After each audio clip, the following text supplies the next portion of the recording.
Hello दोस्तों। I hope आप सभी अच्छे होंगे और आपका इस चैनल पर फिर से एक बार स्वागत है। द इरेगुलर सीरीज़ को कंटिन्यू करते हुए आप आज सुनने वाले हैं सीरीज़ के 4th एपिसोड का नरेशन। पिछले एपिसोड अगर आपने नहीं देखे तो चैनल पर चेक कर सकते हैं और साथ ही आई बटन पे आपको उसका लिंक मिल जाएगा। तो इंट्रो के साथ आज के वीडियो को शुरू करते हैं।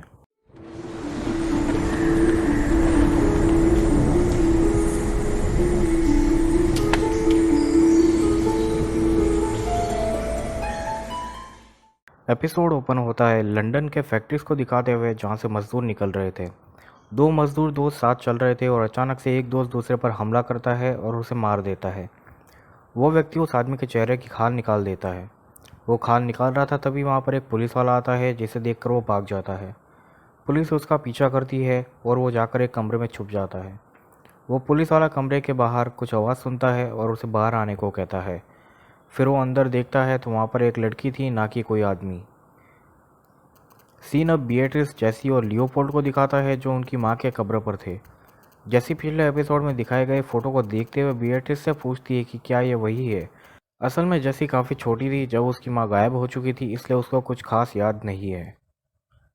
जेसी कहती है मैं उससे मिलना चाहती हूँ, कुछ समय बिताना चाहती हूँ, पर यह मुमकिन नहीं। लियोपोल्ड कहता है शेरलॉक के किताब के मुताबिक तुम्हारी मॉम भी एक इप्सिसमस थी, तुम्हारी ही तरह, और शायद शेरलॉक और वॉटसन ने उन्हें यूज़ किया था जैसे वॉटसन तुम्हें यूज़ कर रहा है। जेसी को लगता है शेरलॉक और वॉटसन की वजह से ही उनकी माँ की मौत हुई होगी और शायद उन लोगों ने ही मारा हो। वो कहती है हमें वॉटसन से बात करनी चाहिए, जिस पर बिएट्रिस मना करती है। कहती है हमें शेरलॉक से बात करनी होगी क्योंकि वही इन सब की कड़ी है, दरवाजे की, मॉम की और बाकी सारी चीज़ों की। बिएट्रिस कहती है वॉटसन हमसे काम के बारे में आज मिलना चाहता है, तब हम कोशिश करेंगे। अगले सीन में बिएट्रिस और लियो बात कर रहे थे और कुछ देर बाद वो अलग अलग चले जाते हैं। दूसरी ओर जेसी सपना देख रही थी जिसमें फिर से वो उसी गुफा में थी। उसको पैरों की आवाज़ आती है और वो प्लेग मास्क पहना हुआ व्यक्ति उसके पास आए उससे पहले वो अपने हाथ पर बने टैटू को छूकर उस सफ़ेद कपड़े वाले आदमी के पास पहुंच जाती है। जेसी उससे मिलकर काफ़ी खुश होती है और कहती है कि कुछ लोग मुझे इप्सिसमस बुला रहे थे, जिस पर वो आदमी कहता है हाँ, हमें ये भी बुलाया जाता है। वो आदमी कहता है इप्सिसमस की ज़िंदगी आसान नहीं होती, कई लोग तुम्हारा फ़ायदा उठाएंगे और तुम्हारे दोस्त भी तुमसे अलग बर्ताव करेंगे, तुम्हें लगेगा जैसे तुम कोई पागल हो। वो आदमी और कहता है कि जिन जिन लोगों में वो शक्ति आई थी उन्होंने उस दरवाजे को देखा है, और अगर तुम अपने दिमाग में और अंदर झांकोगी तो शायद तुम पता लगा पाओ कि वो दरवाज़ा कहाँ है। इस पर जैसी मना करती है क्योंकि वो डरी हुई थी। वो आदमी कहता है तुम्हें और गहराई में झांकना ही होगा। इसी के साथ जैसी नींद से उठ जाती है। अब जेसी और बिएट्रिस वॉटसन से मिलने जा रही थी और बिएट्रिस जेसी को माइक्रोफ्ट और मॉम के बारे में कुछ ना बोले, ये कहती है। अब सीन आता है वॉटसन के घर पर जहाँ पर वो कहता है कि हैरोज में शेगर्स आम नाम के एक बार के पास मर्डर हुआ है। कई विटनेस ने कहा कि डेविड ओलिवर नाम के व्यक्ति ने हत्या की है और उसने मरने वाले आदमी के चेहरे की खाल निकाल दी, जिसका नाम था पॉल कैम्ब्रिज। बिएट्रिस पूछती है पुलिस डेविड ओलिवर को पकड़ती क्यों नहीं, जिस पर वॉटसन कहता है कि वो 10 दिन पहले ही मर चुका है और उसकी भी चेहरे की खाल निकाल दी गई थी। यह काफ़ी चौंकाने वाली बात थी कि हत्यारे की हत्या 10 दिन पहले ही हो चुकी थी। वॉटसन कहता है इस केस को पूरी तरह हमें नहीं सौंपा गया है, इस केस पर स्कॉटलैंड यार्ड के इंस्पेक्टर लस्ट्राड भी काम कर रहे हैं। बेट्रिस पूछती है इसमें हमें क्यों बुलाया गया है, तो वॉटसन कहता है लस्ट्राड को जैसी की मदद चाहिए उसकी शक्तियों की वजह से। वॉटसन अब उन्हें जाने को कहता है तो बिएट्रिस कहती है हम आज तुम्हारे बिजनेस पार्टनर से मिलकर ही जाएंगे, जिस पर वॉटसन कहता है कि वो अभी अवेलेबल नहीं है। बिएट्रिस कहती है तुम्हारे पार्टनर का नाम शेरलॉक होम्स ही है ना, जिस पर वो कहता है हाँ, पर वो यहाँ पर मौजूद नहीं है और तुम लोगों को जाना चाहिए। बिएट्रिस उठती है और दौड़ते हुए शेरलॉक के कमरे की तरफ जाती है। वॉटसन उसका पीछा करता है। वो सीढ़ियों से ऊपर जाती है, दरवाज़ा खोलती है और देखती है कि तो कमरे में कोई भी नहीं था। वॉटसन बिएट्रिस को धक्का देकर कमरे से बाहर निकालता है और कहता है कि यहाँ से चले जाओ। बिएट्रिस कहती है हम सब कुछ पता लगा कर रहेंगे, तुम्हारे बारे में भी और तुम्हारे पार्टनर के बारे में भी। वॉटसन उन्हें धमकाता है कि अगर तुमने शेरलॉक से बात करने की कोशिश की या उसके आसपास भी गए तो मैं तुम्हारी ज़िंदगी बर्बाद कर दूंगा। सीन अब उन फैक्ट्रीज को दिखाया जाता है जहाँ पर पुलिस इन्वेस्टिगेशन कर रही थी। जेसी, स्पाइक्स और बिली वहाँ पर आते हैं और इंस्पेक्टर लस्ट्राड से कहते हैं कि उन्हें वॉटसन ने वहाँ पर भेजा है। वो इंस्पेक्टर जेसी की तरफ पॉइंट करता है और पूछता है कि तुम ही वो लड़की हो ना जिसके पास शक्तियाँ है। जेसी हाँ कहती है। वो पूछती है कि आपको किस तरह की मदद चाहिए, जिस पर इंस्पेक्टर कहता है तुम्हारे यहाँ होने की एक ही वजह है, वो है तुम्हारी शक्तियाँ जो मेरे काम आ सकती है। वैसे मुझे तुम्हारे जैसे काली शक्तियों वाले लोग पसंद नहीं है। वो और कहता है कि काम हो जाने के बाद मैं तुम्हें फिर से उसी घटिया जगह पर भेज दूंगा जहाँ से तुम लोग आए हो। कुछ पुलिस वाले एक बार वाले से पूछताछ कर रहे थे और वो कहता है कि आप लोग यहाँ से चले जाए क्योंकि आपकी वजह से यहाँ पर लोग नहीं आ रहे। बहस को सुनकर जेसी, बिली और स्पाइक्स उस तरफ जाते हैं। बीच में जेसी का हाथ रास्ते में खड़े एक आदमी को छूता है और वो उसके दिमाग में घुस जाती है। वो देखती है एक बार जहाँ पर लोग शराब पी रहे थे और जुआ खेल रहे थे। वहाँ पर एक अकेली लड़की बैठी हुई थी। कुछ लोग उसके पास आकर बैठते हैं, उससे बातें करते हैं और शराब पिलाते हैं। कुछ देर बाद वो उस लड़की को अपने साथ ले जाते हैं। दिखाया जाता है कि वो उस लड़कियों को किसी कमरे में ले जाते हैं।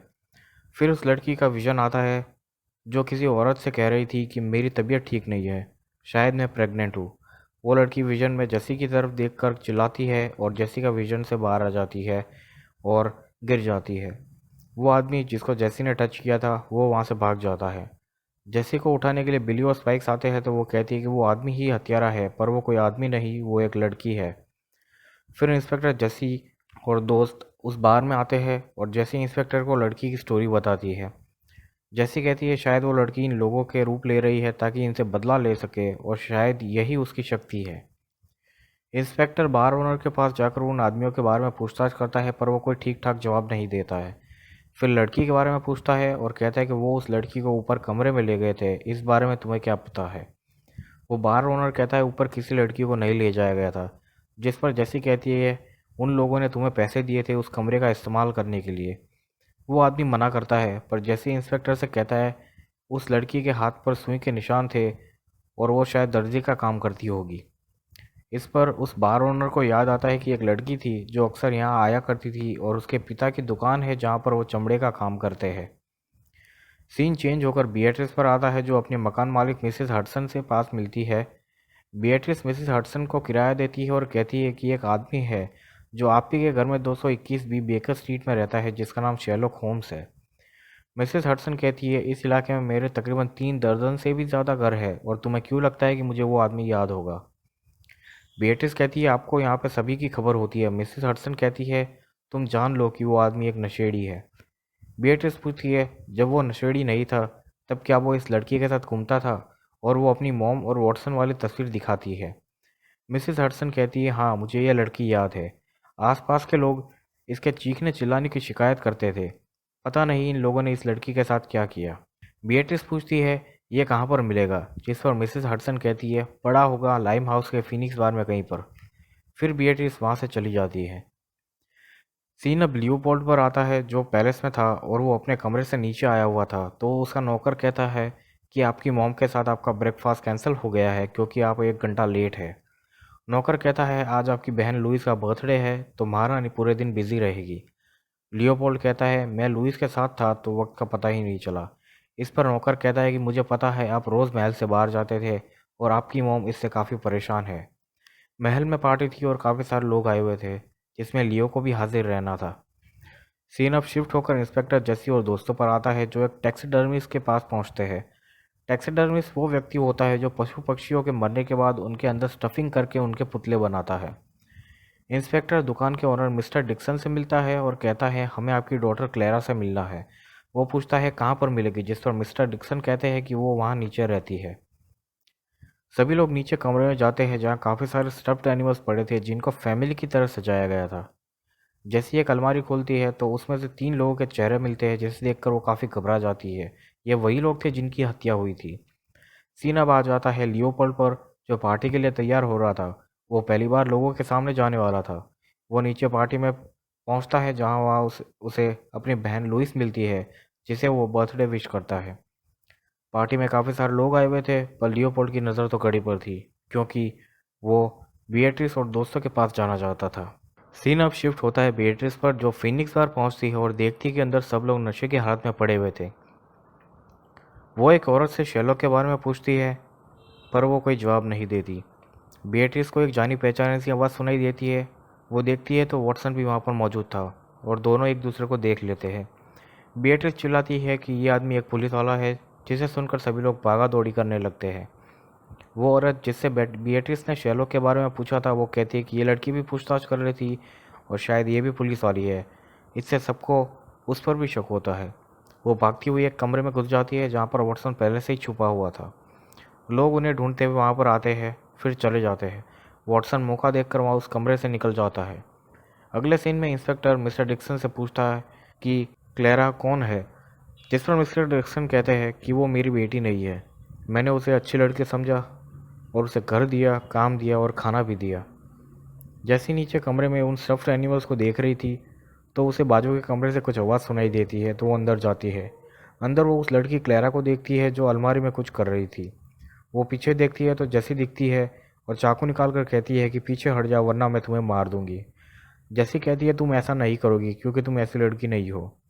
मैं जानती हूँ तुमने उन लोगों को इसलिए मारा क्योंकि उन लोगों ने तुम्हारे साथ बहुत बुरा किया था। ऊपर से स्पाइक्स जेसी को पुकारते हुए नीचे आ रहा था, जिस वजह से क्लारा वहाँ से भाग जाती है। स्पाइक्स, बिली और इंस्पेक्टर नीचे आते हैं और जेसी कहती है ये वही है और सभी लोग क्लारा के पीछे भागते हैं। सभी ऊपर मार्केट में आते हैं तो वो गायब हो चुकी थी। इंस्पेक्टर कहता है तुमने उसे जाने दिया। इस पर जेसी कहती कि मैं ऐसा क्यों करूँगी, तो इंस्पेक्टर कहता है क्योंकि तुम दोनों एक जैसी हो, तुम दोनों ही चुड़ैल हो। सीन अब लियोपोल्ड पर आता है जो पार्टी में आए हुए लोगों के साथ बात कर रहा था, हालांकि उसकी नज़र अब भी घड़ी पर थी। लियो अपने नौकर की तरफ देखता है जिसकी नज़र उस पर नहीं थी और मौका देखकर वो एक बैल्कनी में जाता है। वहाँ पर एक गेस्ट जिसका नाम एलेनोर है वो आती है। सीन अब आता है बीएट्रिस पर, जिसे बार में एक आदमी मिलता है जो पूछता है कि तुम शेरलॉक होम्स को ढूंढ रही हो, जिस पर वो हाँ कहती है। वो आदमी कहता है शेरलॉक साउथवॉक के किसी हॉस्टल में नशा कर कर पड़ा होगा। सीन चेंज होता है, अब रात का समय था और हमें जेसी को दिखाया जाता है जो रास्ते पर बैठी हुई थी नाराज़। उसके पास स्पाइक्स आता है, बैठता है और कहता है कि लेस्ट्राड की बातों पर ज़्यादा ध्यान मत दो। थोड़ी देर में लेस्ट्राड वहाँ पर आता है और कहता है कि मैंने 221 बी में ये खबर पहुँचा दी है कि कैसे तुमने एक चुड़ैल को भागने दिया। जैसी कहती है मैं उसे समझ सकती हूँ। जैसे को याद आता है वो मेमोरी जब क्लेरा एक औरत से मिली थी और कहती है कि मैं शायद प्रेग्नेंट हूँ, और इसके बाद का विजन हमें नहीं दिखाया गया था। आगे विजन में ये हुआ था कि वो औरत क्लेरा से कहती है कि तुम प्रेग्नेंट नहीं हो सकती हो क्योंकि तुम्हें सिफिलिस है। सिफिलिस एक बीमारी होती है जो शारीरिक संबंध बनाने से फैलती है। इसमें व्यक्ति को कई तरह की परेशानियां हो सकती है और वो परिवार नहीं बसा सकता। जैसी को और याद आता है कि क्लेरा ने कहा था कि उन लोगों ने मेरा सब कुछ छीन लिया, मेरा परिवार भी मुझसे छीन लिया। जैसे इंस्पेक्टर से कहती है वो परिवार का प्यार चाहती थी और उनमें से किसी एक के परिवार को अपना बनाना चाहती थी। इंस्पेक्टर कहता है जो मरा उनमें से किसी का भी परिवार नहीं था, जिस पर जैसी कहती है कि कोई तो ऐसा गुनहगार है जिसका परिवार है। इंस्पेक्टर को याद आता है उस बार ओनर का बयान जिसमें वो उसने कहा था कि वो एक परिवार वाला आदमी है। इंस्पेक्टर कहता है मैं उसे मारने जा रहा हूँ और तुम लोगों का काम यहीं पर ख़त्म होता है। सीन अब शिफ्ट होता है बार ओनर पर जो बार बंद कर रहा था, और वहाँ पर एक आदमी जिसका नाम जॉन है वो वहाँ पर आता है। वो जॉन उससे पूछता है कि क्या तुमने डेव और पॉल के बारे में सुना।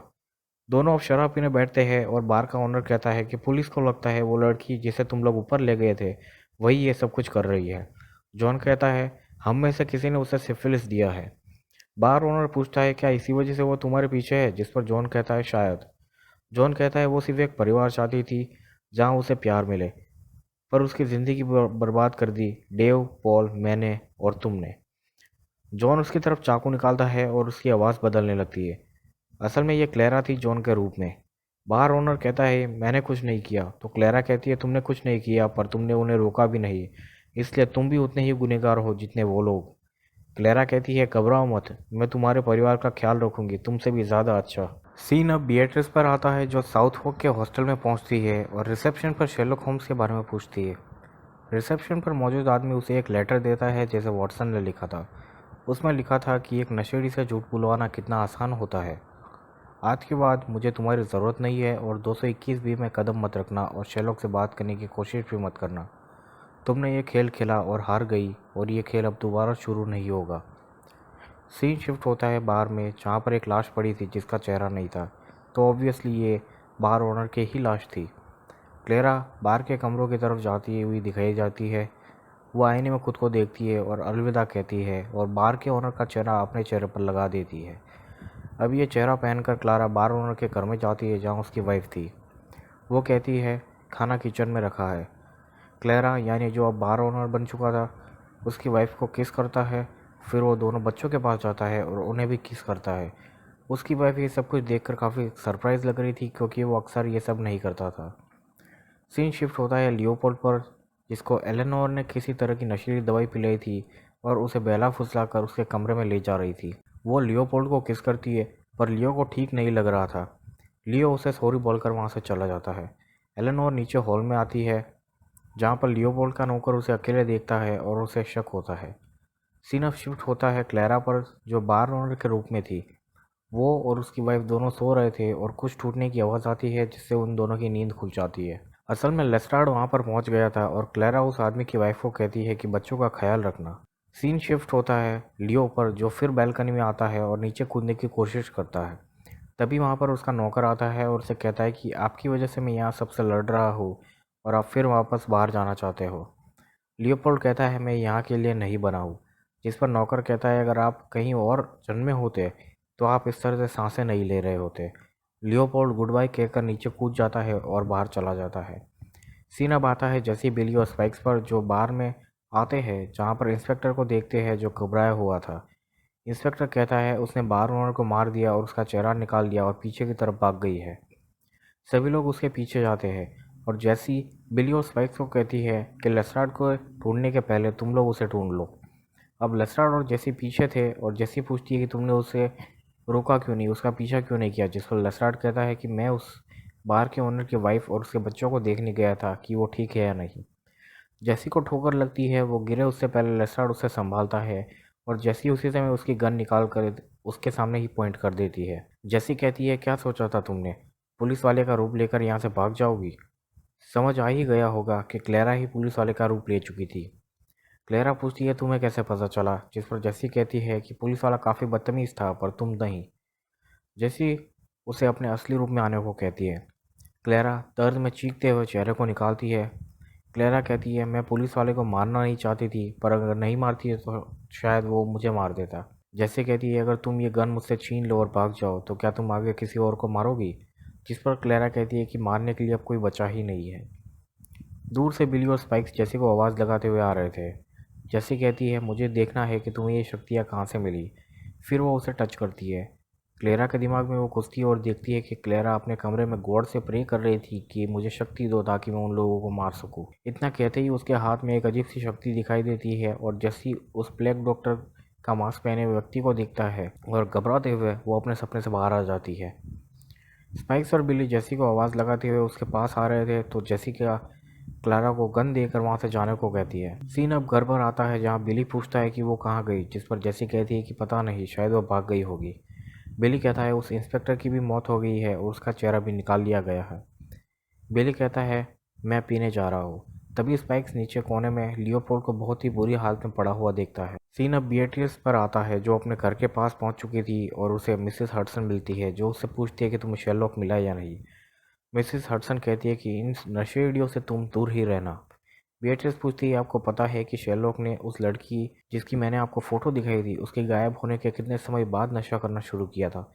मिसेस हडसन कहती है शायद उसी समय जब वो गायब हुई। बिएट्रिस उस फोटो को फिर देखती है और इस बार गौर से देखने पर उसको पता चलता है कि उसके मॉम के हाथ में एक रिंग है, जिससे उसे समझ आता है कि उसकी मॉम ने और शेरलॉक ने शादी कर ली थी और दोनों साथ ही रहते थे। सीन अब शिफ्ट होता है जैसी पर, जो सपने में उस सफ़ेद कपड़े वाले आदमी से बात कर रही थी। वो कहती है आपने कहा उस मुताबिक मैंने उसके दिमाग में देखा और मुझे वहाँ पर मेरे सपनों वाली काली चीज़ें दिखाई दी, वही गुफा, वही मास्क वाला आदमी। मुझे लगता है ये सब कुछ सपने उस दरवाजे से जुड़े हुए हैं। वो सफ़ेद कपड़ों वाला आदमी कहता है मैं तुम्हें कुछ दिखाना चाहता हूँ। फिर वो जैसे के हाथ पर बने टैटू को छूता है और उसे अपनी असली फिजिकल लोकेशन दिखाता है। वो आदमी एक शिप पर था जिसमें वो लंदन जा रहा था। वो जैसे से कहता है मैं लंदन आ रहा हूँ और कुछ दिन में वहाँ पर पहुँच जाऊँगा, फिर तुम्हें इन सब चीज़ों का सामना अकेले नहीं करना पड़ेगा। जैसे इस बात से खुश होती है और उसे गले लगाती है। अब हमें बेatrice दिखाई जाती है, जो दौड़ते हुए कब्रिस्तान में पहुँचती है अपनी मॉम की कब्र पर, जहाँ पर वो एक आदमी को बेहोश पड़ा हुआ देखती है। बेatrice ने कभी भी शेरलॉक को नहीं देखा था, पर वो उस आदमी को शेरलॉक कहकर बुलाती है और वो आदमी उसकी तरफ मुड़ता है और एपिसोड यहीं पर ख़त्म हो जाता है। आने वाले एपिसोड्स में स्टोरी बेatrice और जेसी के मॉम पर भी फोकस करेगी। साथ ही शेरलॉक होम्स के बारे में भी बताएगी। होपफुली आप लोगों को ये नरेशन पसंद आया होगा। अगर ये नरेशन पसंद आया है तो इस वीडियो को लाइक करो और इस चैनल को सब्सक्राइब करें, साथ ही बेल आइकन को दबाएं ताकि आने वाली वीडियोस की नोटिफिकेशन आपको मिलती रहे। आप लोगों से फिर से मुलाकात होगी अगले वीडियो में, और तब तक के लिए गुड बाय।